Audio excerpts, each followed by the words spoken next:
بسم الله الرحمن الرحيم.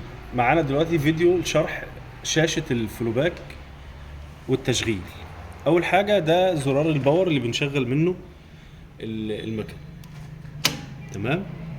طيب تاني حاجة نعرفها الأول. معايا عدادين هنا، العدادين دول بتوع الحرارة دي. هات كيس كده بعد إذنك.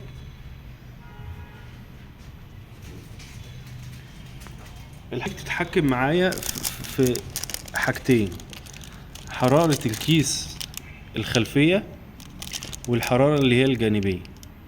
طب الحرارة دي بعمل فيها ايه؟ بعلي وازود بناء على خامة الكيس اللي معايا. لو لقيت الكيس ملسوع قوي زي كده بضطر اقلل الحرارة شوية. لو لقيت الحرارة خفيفة او لقيت الكيس بيتفتح بسرعة فبزود الحرارة شوية. هنا الفيرتيكال والهوريزونتال. معايا هنا الفيرتيكال بتاع الرأسي اللي هو الطولي، وهنا بتاع الحرارة اللي هي الجانبية او الافقية. الزرار ده ببتدي اشغل بيه العداد. عندي هنا في العداد رقمين، رقم باللون الاحمر والرقم باللون البرتقالي. هنا نفس الموضوع. طيب اللون الاحمر ده اللي انا بديه الامر اللي انا بديه للمكنه، يعني بزود وانقص من هنا.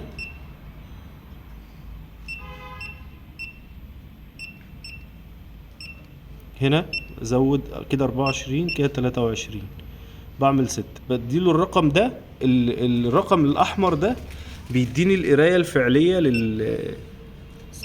للسخان، يعني بيقول لي دلوقتي هي وصلت لحد كام. تمام كده انا بقلل اهو، كده انا بزود. هي مثلا قاري معايا 23، انا مديله 129، فهو هيفضل يعلى فوق لحد ما يجيب ال 129. طبعا الخامة اللي معانا كويس عليها 122، هيبتدي ينزل دلوقتي لحد ما ايه ما يظبط معايا. وبعد كده ابتدي احدد بقى. وهنا الزرارين دول اون واوف، بفتح الاون بفتح السخانات، واوف بقفل السخانات. عندي هنا الزرار اللي تحت ده، هنا الباور ده بيعرفني ان المكنه شغاله كده اون. طيب عندي هنا 3 زراير. طيب الزرار الاولاني ده اللي بيدي ستارت، بدوس عليه المكنه بتشتغل كليا. تمام. طيب عايز اوقف المكنه، بوقفها من هنا. ده اسمه مفتاح الامرجنسي او مفتاح الطوارئ.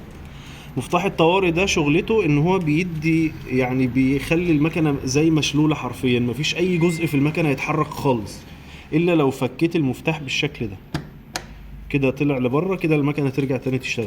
ادوس عليه كده المكنه كلها وقفت كده اشتغل. عندي المفتاح ده مفتاح اللاتش، يعني مفتاح تجربه، يعني لما بدوس عليه المكنه تتحرك، اشيل ايدي تقف. ده بستخدمه في حاله ان انا بجرب، عايز اقدم اخر كذا. تمام كده. يبقى ده الزراير الاساسيه اللي معايا بره. نيجي بقى لشرح الشاشه دي. الهوم هنا دي الصفحه الرئيسيه بتاعت الشاشه. بخش، دي الصفحه الاولانيه، او دي صفحه التشغيل الاوتوماتيك، دي فيها كل المواصفات، ودي الصفحه اللي احنا المفروض هنشتغل عليها. طيب هنا بيقول لك سبيد سيت، ان انا بظبط السرعه بتاعه المكنه، هي كده مظبوطه ان هي تطلع 40 كيس في الدقيقه. ادوس على الشاشه وامسح كلير واعمل مثلا 50 انتر، كده المكنه هتشتغل معايا بسرعه 50 كيس في الدقيقه. طيب تاني هنا خانه عندي الكاونت، او اللي هو الكاونتر، بيقول لك انت عملت كام كيس لحد دلوقتي، بيعد لك انت نزلت كام كيس. برضو بدوس على الشاشه. هنا قصدي مفيش تعديل، اسف، هنا بعمل ريسيت يعد من الاول، يعني خلصت يوم وبشتغل يوم جديد، بيبتدي يعد معايا لحد ما يقول لي انت الورديه كلها اشتغلت كام كيس. بعد كده تاني يوم اصفر العداد تاني. بعد كده اللينث اللي هو طول الكيس بتحكم فيه من هنا 160 مللي، يعني 16 سنتي. بقدر ان انا اعلي واوطي. طيب ايه اللي جنب الكيس ده؟ بتحكم في حاجه اسمها الفوتوسيل، كاميرا الفوتوسيل. الكاميرا دي شغلتها ان لو الكيس عندي في علامه فوتوسيل او علامه ضوئيه، العلامه دي اللي بتحدد لي لو في الكيس عليه طبعه او طباعه، بيحدد لي الكيس المكنه هتقطع فين. زي مثلا كيس زي ده كده بيبقى عليه العلامه السمراء دي. كل ما الكيس يخلص يديني العلامة السمراء دي، فبستخدم الكاميرا دي. فباجي هنا في البلانك وبخليها مارك كده بلانك كده، انا مش مشغل الفوتوسيل. ليه؟ لان انا الكيس بتاعي شفاف، فطول ما الكيس شفاف انا بعتمد على طول الكيس من هنا. تمام. طيب هنا الكات بوزيشن، مكان القطع، بقدر ان انا اقدم القطع شوية او اخر القطع شوية بتاع الفك نفسه. هنا البوشر بوزيشن. ايه البوشر بوزيشن ده؟ البوشر بوزيشن انا لما باجي هنا بحط مثلا حبايه، الثلاث حبايات بتوع التمر، لما باجي عند الفك بقى هنا بيفضل ماشي لحد ما يجي هنا، فببص الاقي ان خلاص الفك هيلف ويقفل على الحبايه من هنا، فعايز السير اللي ورا ده يأخر الحبايه ورا شويه او يقدمها شويه. فالكت ده او البوشر ده بيحدد لي مكان دخول الحبايه قدام شويه او ورا شويه، بحيث ان الكيس يقطع مظبوط. بتحكم فيه برضو من الرقم ده، واحنا هنفضل شغالين على الاعدادات اللي موجوده هنا. طبعا الزرارين الرئيسيين معايا هنا الرن والستوب. انا ممكن اشتغل من بره من هنا رن وستوب، او ممكن اشتغل من هنا رن وستوب. طيب الثلاث زراير دول زراير تشغيل وايقاف مانوال لثلاث حاجات. عندي الكت والفيلم والميجر. لو انا وقفت القط كده او ده بيشغل مانوال الكت او الفك كده، الفك بيشتغل معايا مانوال من هنا. طيب الفيلم اللي هو الرول كده، الرول هيبتدي يشتغل معايا. تمام. طيب عندي الميجر اللي هو الرول برضو. طيب كده دي الشاشة الرئيسية اللي انا بتحكم فيها في كل حاجة معايا. تاني صفحة معايا مهمة، صفحة البرنت. هنا الزرار ده بتاع الطبعة كده اون، كده البرنتر بقت شغالة. طبعا البرنتر علشان اشغلها في الاساس لازم اشغل الزرار ده. طيب وده زرار الحرارة. الحرارة دي بتاعت ايه؟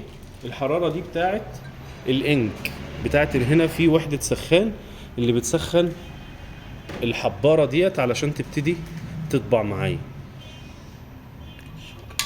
الشوكة دي اللي انا بغير فيها التاريخ، بشيل الحروف دي واركب حروف تانية زي ما انا عايز. تعال نجرب دلوقتي كده البرنتر. انا كده بتأكد الاول ان البرنتر اون. هنا عندي حاجة اسمها البوزيشن بتاع الطباعة. لو جبنا بصينا على كيس كده، البوزيشن بحرك بيه الطباعة، عايز اخليها في اول الكيس او في نص الكيس في اخر الكيس براحتي، بتحكم فيها من الرقم ده. تمام. لو جربنا كده، لو بصيت كده معايا كده الرقم اللي موجود على الشوكة الطبعة هنا معايا اهو. تمام. يبقى دي الصفحة الرئيسية بتاعت الشاشة، ودي اهم حاجة اللي انا بشتغل عليها اللي هي الاوبريشن او الهوم. تاني حاجة او تاني صفحة مهمة بالنسبة لي البرنت. طبعا الصفحة دي مش هستخدمها في حاجة، لان دي عبارة عن حاجات اضافات للمكنة، لما بتنضاف للمكنة بنشتغل عليها من هنا. هنا البرنت برضو الكلام اللي فوق ده ما يلزمنيش في شيء، ده اضافات للمكنة مش موجودة لما بنضيف عليها سير او بنضيف عليها حاجة. اللي يلزمني البرنت. كده انا وقفت الطباعة كده شغلتها. طيب هنا المانيوال بقى. صفحة المانيوال دي اللي انا ببتدي اشغل من عليها كل حاجة لوحدها. يعني انا عايز مثلا هنا بيقول لك الكات كلوز، الفك، عايز اخلي الفكين. تعال بص كده معايا على الفك. لما ادوس على كلمة كات كلوز هيحصل ايه؟ الفك اتقفل، الفكين اتقفلوا فوق بعض بالظبط. ارجع تاني كده معايا. عندي الكات ريفيرس والكات، يعني الزرارين دول بيخلي الفك يلف يمين او يلف شمال. انا هجرب كده الزرارين معاك. بص كده معايا كده، الفك بيلف يمين، الزرار اللي جنبيه الفك بيلف العكس. طب اول زرار خالص بدوس عليه اهو بيقفل لي الفكين قصاد بعض، اللي هو الزرار ده. يبقى الزرار ده بيقفل لي الفكين قدام بعض، الفك ده يلف شمال ده يلف يمين. طيب الزرار ده بيشغل الرول المانيوال. تخلي الرول يشتغل معايا مانيوال. طيب اخر زرار خالص ده بتاع السير، لما بدوس عليه بيبتدي السير يتحرك معايا. شيل ايدي السير يقف. يبقى ده صفحة المانيوال، دي صفحة التشغيل مانيوال، ما يلزمنيش منها اي حاجة تانية. واخر حاجة اخر صفحة معايا صفحة الباراميتر، دي برضو عبارة عن بعض الاعدادات اللي انا ما بنصحش باستخدامها. كل استخدامي كل شغلي من على صفحة الرن الاساسية او الصفحة الرئيسية. الصفحة دي بظبط منها السرعة، الصفحة دي بغير منها الطول، بشغل الفوتوسيلة واقفله، بظبط الحباية اطلعها قدام شوية او ارجعها ورا شوية على حسب التشغيل، وببتدي اشغل برضو مانيوال الحاجات دي زي صفحة المانيوال بالظبط. تمام. وهنا كان شرح بسيط للشاشة باختصار، وان شاء الله مش هنحتاج في الشغل اكتر من كده.